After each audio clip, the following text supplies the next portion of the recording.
మీరు తీర్పు తీర్చకుడి, అప్పుడు మిమ్మును గూర్చి తీర్పు తీర్చబడదు. మీరు తీర్చు తీర్పు చొప్పుననే మిమ్మును గూర్చి తీర్పు తీర్చబడును. మీరు కొలుచు కొలత చొప్పుననే మీకును కొలవబడును. నీ కట్టిలోనున్న దూలమునెంచక నీ సహోదరుని కట్టిలోనున్న నలుసులు చూచుట ఎలా? నీ కట్టిలో దూలముండగా నీవు నీ సహోదరుని చూచి నీ కంటిలోనున్న నలుసును తీసివేయనిమ్మని చెప్పనేలా? వేషధారి, మొదట నీ కంటిలోనున్న దూలము తీసివేసుకును, అప్పుడు నీ సహోదరుని కంటిలోనున్న నలుసును తీసివేయుటకు నీకు తేటగా కనబడును. పరిశుద్ధమైనది కుక్కలకు పెట్టకుడి, మీ ముత్యములను పందుల ఎదుట వేయకుడి. వేసిన ఎడల అవి ఒకవేళ వాటిని కాళ్లతో త్రొక్కి మీ మీద పడి మిమ్మల్ని చీల్చివేయు. అడుగుడి మీకు ఇయ్యబడును, వెదకుడి మీకు దొరుకును, తట్టుడి మీకు తీయబడును. అడుగు ప్రతివాడును పొందును, వెదకువానికి దొరుకును, తట్టువానికి తీయబడును.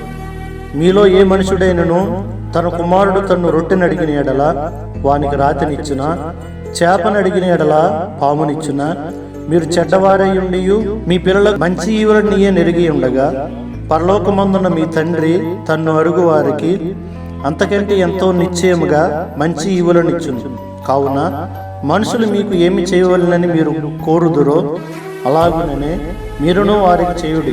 ఇది ధర్మశాస్త్రమును ప్రవక్తల ఉపదేశమునై ఉన్నది. ఇరుకు ద్వారమున ప్రవేశించుడి, నాశనమునకు పోవు ద్వారము వెడల్పును ఆ దారి విశాలమునై ఉన్నది, దాని ద్వారా ప్రవేశించువారు అనేకులు. జీవమునకు పోవు ద్వారము ఇరుకును, ఆ దారి సంకుచితమునై ఉన్నది, దాన్ని కొనుగొని వారు కొందరే.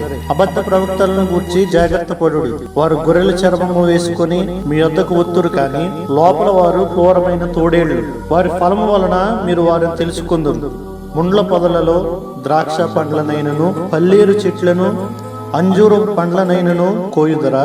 అలాగుననే ప్రతి మంచి చెట్టు మంచి ఫలములు ఫలించును, పనికిమాలిన చెట్టు కాని ఫలములు ఫలించును. మంచి చెట్టు కాని ఫలములు ఫలింపనేరదు, పనికిమాలిన చెట్టు మంచి ఫలములు ఫలింపనేరదు. మంచి ఫలములు ఫలింపని ప్రతి చెట్టు నరకబడి అగ్నిలో వేయబడు. కాబట్టి మీరు వారి ఫలము వలన వారిని తెలుసుకుందరు. ప్రభువా ప్రభువా అని నన్ను పిలుచు ప్రతివాడును పరలోక రాజ్యంలో ప్రవేశింపడు గాని పరలోకమందున్న నా తండ్రి చిత్త ప్రకారం చేయువాడే ప్రవేశించును. ఆ దినమందు అనేకులు నన్ను చూసి ప్రభువా ప్రభువా మేము నీ నామమును ప్రవచింపలేదా? నీ నామమును దెయ్యములను వెళ్ళగొట్టలేదా? నీ నామమును అనేకమైన అద్భుతాలు చేయలేదా అని చెప్పుదురు.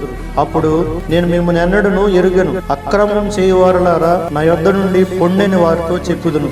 కాబట్టి ఈ నా మాటలు విని వాటి చొప్పున చేయు ప్రతి వాడును బండ మీద తన ఇల్లు కట్టుకొనిన బుద్ధిమంతును పోలియుండును.